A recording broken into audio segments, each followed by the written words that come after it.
The Fear by Alexander Leiths. In the main console room of the TARDIS, the Doctor frowns. He paces about the room, staring at the slowly pumping central column. Pausing to throw one end of his scarf over his shoulder, he examines every panel of the console in minute detail until he spots a single throw switch, and a look of realization creeps across his features, followed by a broad, triumphant grin. He flicks the switch into its alternate position, and the grin melts away instantly, leaving him looking positively depressed. He grabs roughly at his enormous hat, as if to confirm its continued presence. The texture of the cloth under his palm seems to cast him into deeper gloom. The Doctor spins around away from the console and at the same time drops into a crouch. A small metal dog has crept up behind him, making only a moderate amount of noise as it glides over the incredibly smooth floor. The Doctor cups its head in his hands. K9, he says, a prelude to some momentous statement. K9 whirs and chatters in anticipation, but remains otherwise mute. Everything is working perfectly, the Doctor whispers with an intense stare. Affirmative, Master, K9 chirrups. His radar spins, though whether it is with delight or irritation, it is hard to tell. Perfectly, the Doctor repeats a little more calmly, rising to his feet as he does so. It's all far too positive. I don't like it one bit. He looks down. K9, can you sense anything unusual? The dog chatters and whirs, cogitating on the problem. The Doctor makes himself a cup of tea. He sips at it, but it does nothing to settle his mind. He peers into the gently swirling brown liquid, gradually being drawn closer to the mug, his eyes taking on an increasingly fixed appearance. He takes another sip. Negative, Master. The Doctor places his mug on the central column, which rises and falls gently. He shakes his head. No, this is very bad. He tenses, waiting. Nothing happens. He sighs impatiently, then strides to the other side of the console and stands with the tails of his long coat swinging gently to rest, his hands on his hips. Nothing happens. Except that this time, nothing really does happen. Suddenly, violently, the Doctor is thrown into utter blackness, an absence of light, sound, even gravity. He feels that sickening, yawning sensation in the pit of his stomach that usually comes while falling, only this time he knows that he is not, as the usual tearing rush of air which accompanies that experience is missing. Almost as he thinks this, he feels the wind begin to tear past his face. "Ah, that's much better!" he shouts into the teeth of the gale, bearing his own in a broad smile. He now finds he has to hold tightly onto his hat in order to stop it being whipped away into the inky blackness. All the while he can hear his scarf and coat flapping in a distressed manner, but of course he can see nothing. At first, the Doctor feels the usual animal fear that accompanies the sensation of free fall, but very quickly he begins to find the whole experience quite exhilarating. Naturally, it crosses his mind that he might well eventually fall into something, but he thinks it best not to succumb to wild speculation over things he knows nothing about. These thoughts have barely passed through his mind when he begins to discern vague grey shapes in the direction which can best be described as down, to judge from the direction of the wind. The Doctor's sense of direction receives further confirmation as the grey mass draws closer and grows clearer. It is a vast plain of a particularly hard-looking form of granite. As if to relieve the monotony, excitingly pointy extrusions are thrown up periodically from its otherwise flat surface. The Doctor frowns as he wonders how the plain is being illuminated, given the vast distance he has fallen through utter darkness. Then he brightens as he realizes that in about 10 seconds, judging by his present speed, this worry will no longer be troubling him. He spreads his arms wide, closes his eyes, and beams as he embraces his imminent fate. The doctor feels solid rock beneath him and is startled to discover that his feet are not embedded in his ribcage. He opens his eyes and instantly wishes he had not. He is now in a cave, roughly 100 meters in diameter, with no immediately visible means of escape. This is not what has struck him as unappealing, however. The half a dozen or so humanoid creatures are not entirely pleasant, particularly given that they are not entirely whole. Each is missing one or two limbs. They whimper and moan as they drag their bodies painfully across the floor. Every missing limb has left behind a torn and ragged wound. No surgeon's work, this. But even this is not the most disturbing feature of the cave. The huge mound of teeth and claws, quivering with furious power, is. The creature raises its red and drooling snout and sniffs curiously. The doctor feels a shiver run through him as he begins to guess how the other occupants of the cave have come to lose weight so dramatically. One of the aliens who has dragged himself furthest from the slavering beast and by happy chance is closest to the doctor, looks up at him with pain-filled eyes and speaks in a voice cracked with terror. "He's smelt you. He's coming. He always wants new unspoiled flesh. He will take you, eat you, as he's eaten all of us, as he's still eating all of us." This last statement is delivered almost as a screech, but the doctor is able to understand him clearly enough. Unfortunately, the sound has also enabled the beast to locate the doctor more quickly, and it is rapidly propelling itself towards him on its 6 taloned legs. The doctor pushes his mounting fear aside, studies the beast for a moment, scans the cave for somewhere to hide, then, finding nowhere, wraps his scarf around his head. He is not sure what he hopes to achieve by this, perhaps to confuse the creature until it loses interest, or possibly he simply wishes to block out the terrifying vision that faces him. All is silent now. The noise of the approaching creature has abated. The doctor waits another 10 seconds, then cautiously lifts the scarf away from his eyes. The beast takes his arm off just above the right elbow. The sheer intensity of the pain is something for which the doctor is not entirely ready. He screams as white-hot, searing fire rolls up from his bleeding stump, washing through every facet of his mind. He sinks to the floor, panting and rocking, while the creature chews thoughtfully. It then returns to the other side of the cave to sleep off its meal. The doctor composes his thoughts with an effort, pushing the pain away to be stored for later study. "Physician, heal thyself," he mutters as he wraps his scarf about the stump. Slowly he turns to regard the nearest of his fellow amputees. The man stares back at him fearfully. "I really think we should try and find a way out of here," the doctor says, flashing the man a reassuring, if slightly pained, grin. The man flinches nervously as if the doctor might try to bite him. "There is no way out of here," he hisses, while furtively glancing towards the beast. The doctor frowns and is about to suggest an alternative course of action when it suddenly ceases to be his problem. For a second he senses a swirling darkness, but he cannot focus upon an image. The doctor now finds himself in a far more comfortable situation. He is sitting in a chair facing a dresser, complete with a mirror. He notes happily that his arm is now restored to him, but is puzzled to find that it is rather more wrinkled than he is used to. Squinting back at him from the mirror is a reflection that is also more wrinkled than he is used to. An old man, still obviously his current regeneration, but physically wasted with age. Much of his hair is gone and his skin is patched with liver spots. "Hello?" He smiles at the other him and nods in a friendly manner. The image returns his toothless smile and greeting. The doctor decides to explore this new experience and his surroundings, and he attempts to get out of his chair.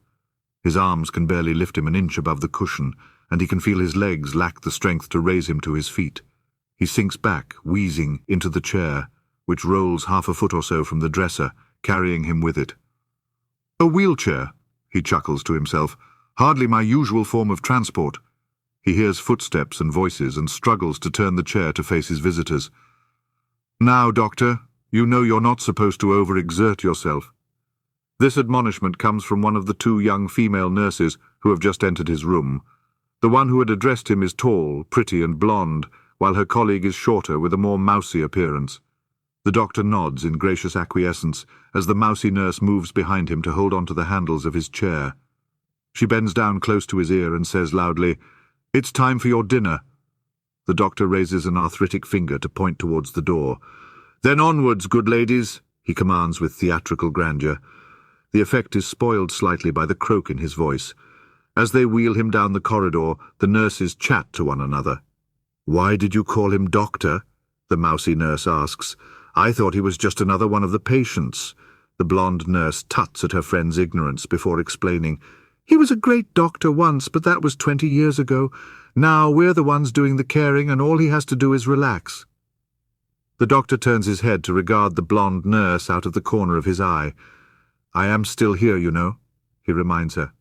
"Of course you are, dear," she says in a professionally soothing tone, before continuing to chat with her friend.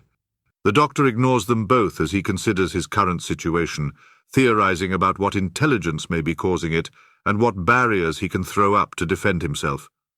By now he has reached the dining room and is gently pushed into place amongst the ranks of the infirm. Looking down, he sees a plate of mushy stew, a side order of sloppy vegetables, and a spoon. "Do you think you'll be able to manage on your own, Doctor?" the blonde nurse asks him. He grins at her. "I'm sure you'd help me if I couldn't," he replies with a wink. Another thought strikes him. In this state of decrepitude, he should have regenerated by now. Obviously, by some unknown force of will, he is expected to remain in this condition. He is troubled by this thought, thinking he will not like the restrictions this new aged condition will impose upon him. Then he shrugs to himself. He is certain this will result in a plethora of hitherto unexplored experiences. Without warning, the doctor's universe makes a jump cut to another scene. He now sits, his usual healthy, vigorous self, in surroundings that are once again abstractly familiar. The 6-foot square room he now occupies is a sterile white, and every surface has been quilted for his comfort, enjoyment, and safety. It is the archetypal padded cell. Looking down at his now restored body, the doctor discovers that he is clothed in nothing except white pajamas. He stands up and looks around. There does not seem to be any sign of a door or window. Even the bright, cold light source seems entirely hidden to him. He walks clockwise around the cell before retracing his steps. He does not, after all, want to get lost. This exercise over, he sits down and waits. After about an hour, he has begun to guess that this new state is in some way meant to be permanent. The walls seem to almost frown with the effort of just being immutable. "La!" The doctor sings out the single note. "La, la, la." These 3 notes follow the first, and all are of the same duration and pitch. There is now a significant pause before the doctor repeats the 4 identical notes again. By the 3rd repetition of the notes, it becomes clear that the significance of the pause is that it consists of 4 rests, equal in length to the notes. The doctor maintains this behavior for what seems like an age, but it is probably only 15 minutes. Just as he inhales in preparation for another burst, he feels a change in the air, accompanied by a strange rustling. In one corner of the room, an eerie, swirling shape has begun to appear. At first, a wisp of black smoke spirals up near the floor, growing to become about 6 feet tall. The apparition, while still smoke-like in form, has the vague suggestion of a shape to it, that of a cowled humanoid figure. Its voice echoes oddly, as if at a distance or located in another, more acoustically resonant room. "What are you doing?" it asks, puzzled. The doctor smiles and stands up. "I was composing a song," he says with a grin. "But," the entity begins. "Yes?" the doctor inquires, tilting his left ear towards it. "It has only 1 note." "Ah, but of course," the doctor cries. "But then, isn't it always best to start off simply and build up from there?" "What do you mean?" the entity probes, a hint of anger entering its voice. "Well, I mean, once I had fully explored all the interesting facets of the 1-note song, I could then have moved on to the dizzying heights of the 2-note song. You can see there's an inexhaustible musical realm to be explored here, can't you?" It suddenly becomes very dark, and the doctor can almost feel the entity's anger as an increase in the air pressure. He realizes that he is not quite immersed in total blackness. He can see he is standing on a slightly reflective hard floor, but cannot see any walls or other physical features in any direction. Indeed, he is struck by the impression that he is standing upon an infinite plane, although he knows that this is impossible. He notes with some pleasure that he is again dressed in his own clothes, scarf draped around his shoulders and hat sprawling once more upon his head. In spite of the reduced lighting, the doctor can just make out the swirling shape of the entity. Now it speaks. You know, it says accusingly, you know what is happening, don't you? You know why you're here. The doctor frowns and adopts an expression of modesty. Oh no, you credit me with too much. I don't even know the name of the entity to whom I'm speaking. I'd imagine you have the advantage of me there.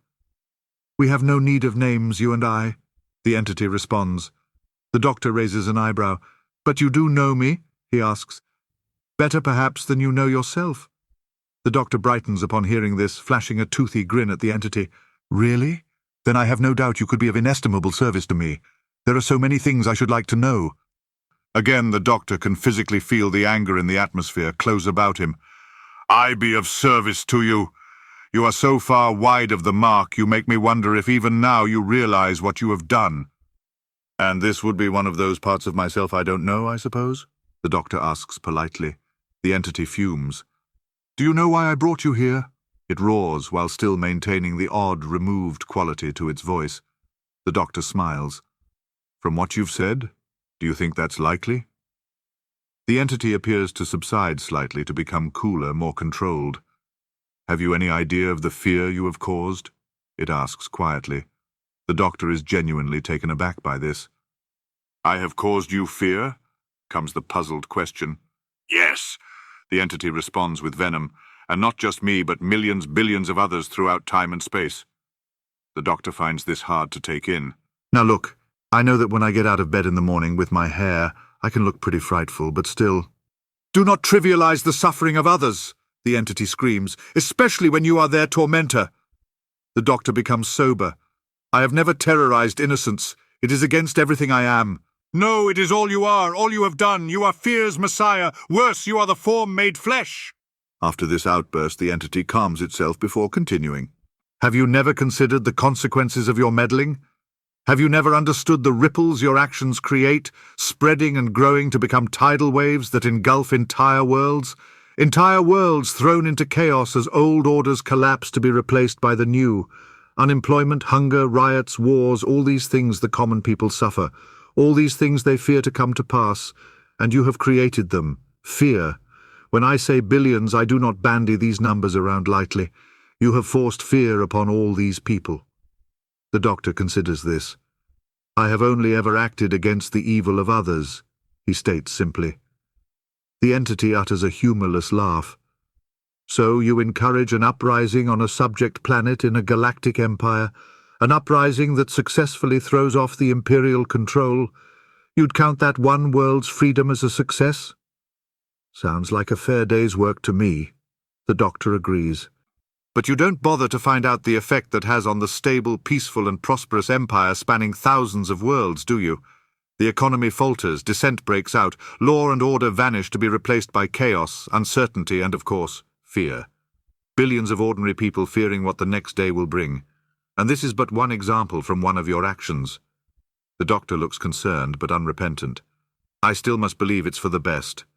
And who are you to decide a therapeutic course of terror for the universe? The entity scoffs, then laughs to itself. Still, that is exactly what I intend to administer.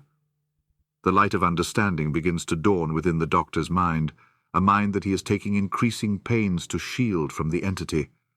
These trials, the doctor says quietly, each one has been an attempt to induce fear within me, correct? Exactly, the entity replies. I wish to trap you in a permanent state of fear. Ah, the doctor says knowingly, for revenge. For justice, the entity snarls. For myself and the billions of common people like me. Excuse me, the doctor interrupts, but you don't seem all that common to me. All this? He gestures around him to all that the entity has created. Once I was, but for reasons that don't concern you, I came to my present state, the entity says, then pauses. When next it speaks, its voice sounds as if it is barely 6 inches away from the doctor's face. Or perhaps it does, it hisses. So, the doctor continues, for justice you want to scare me? The entity tuts. Not just scare you, I want to trap you in a constant state of fear. The fear that traps the lives of those you touched will become your ultimate governor, the force that stays your hand and saves the universe. The doctor nods. So, fear of falling, amended to fear of hitting the ground. A further tweak to fear of physical pain, or perhaps fear of mutilation? I'm thinking, of course, of the beast. Then you attempted to hold up a bogeyman I've never really faced: old age. Finally, an interesting choice: boredom, confinement, lack of stimulus. Yet none of these seemed able to sustain that which you desired. What went wrong? He asks. You, of course, snaps the entity. You did not react as you were supposed to. In every case you overcame or suppressed your fear. You reveled in every experience and seemed almost to enjoy them. And even when I removed all external stimuli, you still found a method of amusing yourself. The doctor sighs and smiles. Ah, well, you're never really alone with a good tune, and besides, he says, gesturing around him, the mind is such a wonderfully creative thing. And so I revealed myself to you. It is becoming harder to read any thoughts from you. I must know that one thing you fear, so I may confront you with it for all eternity. The doctor frowns. I've already told you, he says slyly. What? The entity cries incredulously. What my greatest fear is, the doctor expands. You have not! What is it? The entity insists. Well, I said I stand against the evil of others. Yes? And we tend to fight against our fears lest we are overcome by them. The doctor continues. Yes? The entity repeats. So perhaps my greatest fear is you, the doctor says with a flourish. The entity screams in rage. It flies around the doctor like a whirlwind, then is instantly still. We shall see! It hisses in his ear. Then the doctor is careering through an ever-changing landscape of macabre images.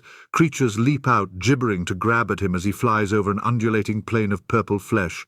Next he is submerged in an ocean of blood, while mermaids sing of the suffering he has caused. Now maggots chew at dozens of rotting wounds scattered over his body as he lies on a stony plain, the sky on fire above him. The images change faster now, and with it his own physical orientation, so that he is literally tumbling through time and space. But for all his disorientation, he still does not feel the one thing the entity desires: fear. As the jumble of sensations grows too fast to separate, his only concern is that he might lose... No. He pushes that thought deep down within him. Creation stops turning. The doctor is standing once more on the dark expanse, the seemingly infinite obsidian plain. So that was it, the entity says with satisfaction. What do you mean? The doctor asks lightly. Your one fear is to lose your mind, the entity answers with suppressed triumph. So this is what I will do. I will take away your rational mind, leave you a random insane shadow of yourself, a husk, a caricature of you with no real meaning, but somewhere in there, screaming, a part of you will remember what you once were. That part will fear its eternal imprisonment, fear the continuing degradation of the legacy of the sane you by the insane you, and fear the harm you might cause others. The doctor struggles hard not to show that this threat has struck home. He turns from the entity and clasps his hands behind his back. Then he looks back over his left shoulder, a familiar, broad, unnerving grin upon his lips. How do you know that hasn't already happened? He asks mischievously. The entity pauses for a moment. Don't play games with me, Doctor. I know who I have here. The doctor shrugs. And does he seem to you to react in a normal, rational way? The entity makes no reply, and so the doctor continues. After all, I didn't succumb to any of the usual emotions you'd expect from anyone else put in the situations your mind created. Surely any sane person would? The entity is not so easily convinced. But I can see your personality trapped here within my mind. I can remove the rational part I perceive. The doctor holds up a warning finger. Ah, but even you admitted that you only have a partial view of this mind of mine. How do you know that it is not merely the shattered remnants of a once noble and logical mind, and that what you perceive as the rational part is merely shoddy glue, holding the fragments together in some gruesome parody of the original? For all you know, somewhere in this mind there is a part which remembers how it used to be and screams constantly for release. The entity now wails, and tears of frustration choke its voice. I will not be cheated this way! It cries. I will remove it, glue or not. I'll shatter you once and for all time. The doctor runs his thumb and forefinger down his nose thoughtfully. I'm sure you could do that, he says mysteriously. And why shouldn't I? Snaps the entity. The doctor looks around him once again. This is all in your mind? He asks rhetorically. Yes, agrees the entity. The doctor then gestures with his hands from his head to his toes. And this is all in your mind as well, he states. No, the entity screeches, once again whirling about the doctor before settling down. But yes, the doctor assures it calmly. You cannot deny that I now exist in your mind. What evidence have you that I have any other existence? The doctor feels himself gripped by a giant invisible hand, pinning his arms to his side, while lifting him an inch off the ground. He cannot deny to himself how real this feels, and he feels a thrill of fear as he struggles for breath against this constricting force. The entity speaks to him now. Do you really think you're not here? I doubt it. The doctor somehow finds the air to speak. The issue is not really what I think about this, but what you think, because ultimately that is all there is to this. The entity relaxes its grip by the tiniest fraction, allowing the doctor easier breathing, but it does not allow him to continue speaking. You cannot double-talk your way out of here, it insists. I can see you, you foolish little man. You're lying on the floor of your vessel with that ridiculous metal dog fussing around you. I can see this, and I have you here under my control. The doctor considers this information. So, are you actually there, physically yourself? He asks. Not in any physical sense, but then that is not how I exist now in any case, the entity responds. So you can't go over there and give my body a good kick just to make sure I'm there then? The doctor asks. No, but this is irrelevant. My senses still show me you are there. I have no worries in that regard. The doctor frowns. But you've just admitted that you have no real contact with the physical world. Surely then there must be at least the tiniest grounds to doubt the validity of your own senses, divorced as you are from the real world. No! The entity roars, gripping the doctor tightly once again. But will you not even listen to yourself? The doctor gasps. What do you mean, listen to myself? The entity sneers. Allow me to explain, and it'll become clear, the doctor requests. The only real evidence you have for my lying unconscious on the floor of the TARDIS are the images provided by your senses. These images exist within your mind, yes? The entity pauses, thinking. Yes, comes the reluctant reply, and the only evidence for your senses are these images in your mind. Again, the entity is forced to concede the point. And so, in reality, your senses and their method of verification are both in fact generated by your mind. No, the entity growls. The doctor can see it crouch down slightly as if it might launch itself at him like a tiger. And so everything you perceive or think you perceive is exactly that, just thought. Your thoughts. And that doesn't just include those images you believe to exist beyond yourself, the TARDIS and the universe through which it sails, but also those images generated here. These, even you concede, are generated entirely by your mind. No! The entity whimpers. The doctor can now feel the hold on him loosen considerably, and his feet are once more touching the ground. And if I am, in fact, only existing within your mind, then I am, in fact, merely another product of your mind, a fragment, if you will. No. The entity pleads softly. The doctor can now move his arms, although a little sluggishly, as if through treacle. And this fragment of your mind has a personality distinct from your own. This is clear since you, or the part of you that identifies itself with you, is arguing, tormenting and interacting with this fragment, named the doctor. But this naming is only a way of separating one image, one part of yourself, from that which you want to believe is you. Any way you look at it, this must be a split personality. No, the entity whispers. The doctor shakes himself and finds his movement unfettered. Now, in the blackness, a rectangular opening of pure white light appears. So it would seem that you have two choices, the doctor continues. Either you can continue with this plan and condemn yourself to an eternity with an insane fragment of your mind, the entity sobs, and thereby condemn yourself to eternal insanity. The entity sighs with grief. Or you can let me walk out through that door, the doctor concludes, gesturing towards the blinding white rectangle. The entity makes no further sound. The doctor wonders if he might now be crushed to the size of a pinhead, and he feels then that one thing the entity wants from him, fear. The doctor walks slowly towards the door. No response still from the entity. It seems trapped by fear. On the one hand, the fear of losing the doctor screams at it to act and stop him from leaving, while on the other the fear of suffering the same fate as it had intended for the doctor stays its hand. In this condition, the mind of the entity seems to flicker like a faulty neon sign, trapped between two states, ineffective. The doctor looks back once, but his dazzled eyes can make out no shapes within the darkness. Then he passes into the light.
Masters, mistresses, the Doctor requires materials in order to maintain the TARDIS and ensure continued functionality. He similarly requires carbon-based comestibles to sustain his own biological functions and existence. Master would never say this, but he requires aid beyond that supplied by this unit in order to acquire these.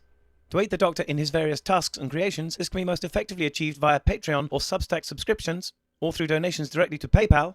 Or if you desire physical goods in return for your contributions, written accounts of my travels with the Doctor are also available on Amazon. Links are in the description below. Thank you, Masters, mistresses.